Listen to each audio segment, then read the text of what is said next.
ऐसे जरूरत है ऐसे नेता, ऐसे राजनीतिक दलों को पहचानने की जो सही मायनों में आपके हक अधिकारों की लड़ाई लड़े, जो सही मायनों में आपके विकास की बात करें, जो सही मायनों में आपके भविष्य की चिंता करें, हमारे युवाओं के भविष्य की चिंता करें, उनकी बेहतर शिक्षा, बेहतर रोजगार की बात करें, बुजुर्गों के लिए बेहतर सम्मान, बेहतर स्वास्थ्य सेवा की बात करें। पर बिहार सरकार ने हम लोग की मदद करना तो दूर, एक एक एक कर हम लोग को प्रताड़ित करने का काम करती जा रही है। आज जब हम लोग मिलकर उद्घाटन में खड़े हैं तो ये भी जानकारी आप लोग को दे दूं, वो दिन दूर नहीं है जब बहुत जल्द बिहार सरकार बिजली के दाम बढ़ाने वाली है। लगभग 1.5 गुना वृद्धि बिजली के बिलों के दाम में होने वाली है। आज जो बिल आपको 1000 रुपया का आता है, 1500 रुपया देना पड़ेगा। जो 2000 देते हैं, 3000 देना पड़ेगा। धीरे धीरे ये सरकार आपकी जेब से पैसा कैसे और निकाला जाए उस नियत के साथ काम कर रही है। इसीलिए साथियों, ये आग्रह करता हूँ, पहचानिए कि कौन सही मायनों में आपके लिए काम करता है। इस सरकार ने निरंतर हम लोग को जात पात धर्म मजहब में उलझा कर रखा और बनाया तो क्या, सिर्फ वोट बैंक। कभी दलित, कभी महादलित, कभी पिछड़ा, कभी अति पिछड़ा, कभी अगला, कभी पिछड़ा, कभी हिंदू, कभी मुस्लिम, कभी लव, कभी कुछ, कभी कोरी, कभी कुर्मी, कभी महिला, कभी पुरुष, सिर्फ बांटने का काम किया, सिर्फ बांटने का काम किया। और बदले में आज भी हम लोग उसी बदहाल परिस्थिति में जी रहे हैं। आज भी घर पे हम लोग बेहतर बिजली के लिए, सड़क के लिए, पक्के मकान के लिए, बेहतर शिक्षा के लिए, स्वास्थ्य केंद्रों के हालात देख लीजिए, उसकी बेहतरी के लिए आज भी हम लोग को संघर्ष करना पड़ रहा है। पर अब इस संघर्ष पर पूर्ण विराम लगाने का समय आया साथियों। मेरे नेता, मेरे पिता आदरणीय रामविलास पासवान जी ने अपने जीवन के अंतिम क्षणों में एक विकसित बिहार को बनाने का एक खाका तैयार किया था और वो संकल्प के तौर पर उसे मुझे देकर गए। और मैं चाहता हूं कि मेरे नेता की वो सोच धरातल पर उतरे। क्षमा चाहूंगा, समय की थोड़ी सी कमी है। आप लोगों ने रास्ते भर इतना प्यार दिया जिसकी वजह से जगह जगह रुकते आते आते थोड़ा सा विलंब हुआ। और कल से क्योंकि सदन खुल रहा है, बजट पेश होना है भारत की संसद में, पार्लियामेंट में, तो इसलिए आज वापस दिल्ली भी जाना जरूरी है। और 2:30 बजे की फ्लाइट है, समय बचाने में घंटा पर लगेगा एयरपोर्ट भी जाने में। पर बहरहाल जो समय है वो समय का उपयोग आप लोग का धन्यवाद करने में मैं करना चाहता हूं कि जिस तरीके से आप लोगों ने प्यार, सम्मान, आशीर्वाद दिया। पिछले 2 साल मेरे लिए, मेरी पार्टी के लिए यकीनन कठिन साल रहे, पर इन 2 सालों में भी आप लोगों का प्यार और आशीर्वाद ही था जिसने आज लोक जनशक्ति पार्टी रामविलास को नई ऊंचाइयों पर लाकर खड़ा कर दिया। पार्टी को एक नई ताकत, पार्टी को एक नई ऊर्जा देने का काम किया। और उसी ताकत, उसी ऊर्जा की वजह से आज लोक जनशक्ति पार्टी रामविलास मुख्यमंत्री नीतीश कुमार और बिहार सरकार की हर गलत नीतियों के खिलाफ मजबूती से आवाज उठाने का काम कर रहे हैं। आज जब हम लोग यहाँ पर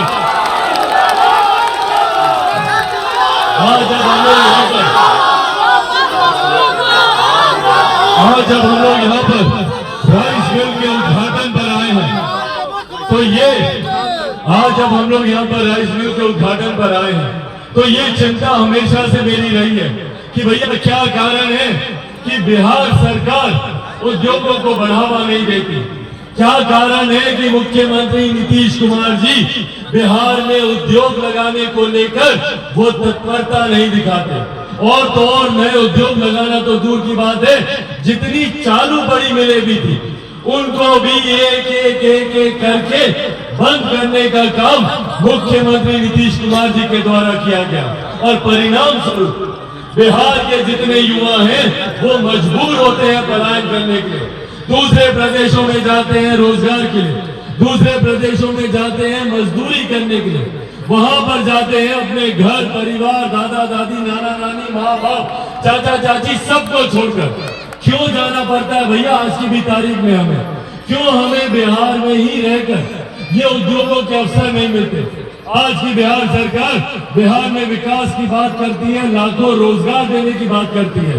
तो भैया अगर पिछले 32 साल हम लोगों ने अगर आप पर नहीं तो किस पर विश्वास किया?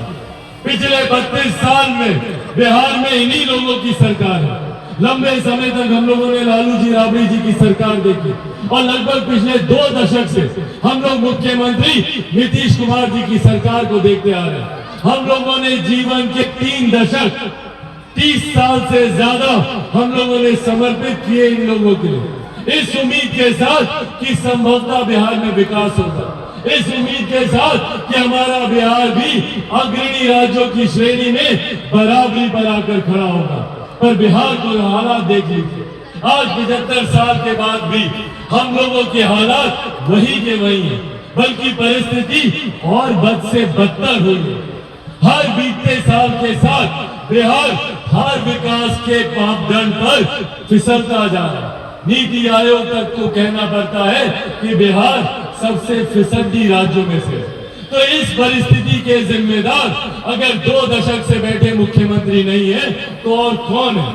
इसीलिए साथियों आज ये आग्रह करने आप लोगों से आए, आपके लिए बिहार फर्स्ट, बिहारी फर्स्ट को लागू करना होगा। और अंत में बस यही अब आग्रह करूंगा आपसे, बिहार फर्स्ट, बिहारी फर्स्ट जब तक हम लोग धरातल पर नहीं उतारेंगे तब तक हम लोग एक विकसित बिहार का जो हम लोग सपना देखते हैं उस सपने को हम लोग पूरा नहीं कर पाएंगे। आज भी जब दूसरे प्रदेशों में बिहारी जाता है तो बिहारियों को अपमानित करने का काम किया जाता है, और तो और बिहारी शब्द तक को गाली बनाने का काम किया गया। दूसरे राज्यों में चले जाइए, वहां पर हे बिहारी बोलकर लाठी चलाने का काम किया जाता है। भाई बिहारी हमारी पहचान है, हमारा स्वाभिमान है, हमारी शान है, पर इस शब्द को बदनाम करने का काम मुख्यमंत्री नीतीश कुमार जी ने किया। दूसरे प्रदेशों में बच्चे बताते नहीं है भैया कि हम बिहार से आए, छुपाते हैं, कतराते हैं, घबराते हैं, शर्माते हैं, नहीं बताते वहां पर कि भैया हम लोग बिहारी हैं। क्यों? क्योंकि उनका मजाक उड़ाया जाएगा। ये छवि बिहार की बनाई तो किसने बनाई? अगर इस छवि को बनाने में मुख्यमंत्री और बिहार की पिछले 2 दशकों की सरकार जिम्मेदार नहीं है तो कौन जिम्मेदार है भैया? वो दूसरे प्रदेशों में बिहारी पिटते रहे और मुख्यमंत्री नीतीश कुमार खामोशी से देखते रहे। मुख्यमंत्री खामोशी से यहाँ पर देखते रहे और बिहारियों को वहां पर लगातार अपमानित करने का काम किया गया। एक शब्द मुख्यमंत्री नीतीश कुमार जी की जुबान से नहीं निकला।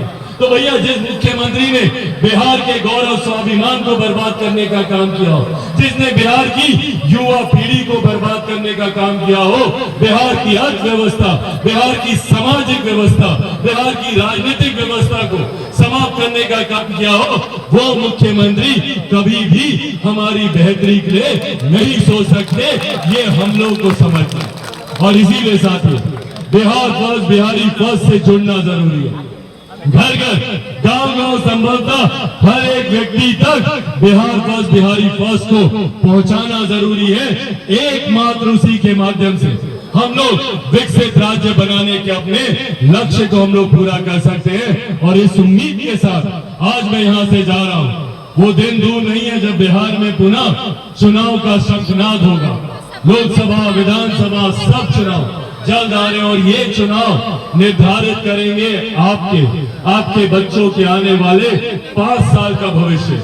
एक करके कई 5 साल हम लोगों ने बर्बाद कर दिए, दशकों हम लोगों ने बर्बाद कर दिए, पर इन 5 सालों के महत्व को इस बार पहचानना जरूरी है। परफेक्शन IAS, UPSE और BPSC फाउंडेशन क्लासेस के लिए समर्पित संस्थान। यहाँ आपको UPSE selected and interview appeared faculties द्वारा गाइड किया जाता है। Separate batches for Hindi and English medium. 65वीं और 64वीं BPSC एग्जाम में 69 और 107 रिजल्ट्स एवं 66वीं BPSC एग्जाम में 131 रिजल्ट्स हासिल किया है परफेक्शन IAS टीम ने। परफेक्शन IAS, कुमार टार, बोरिंग रोड, पटना।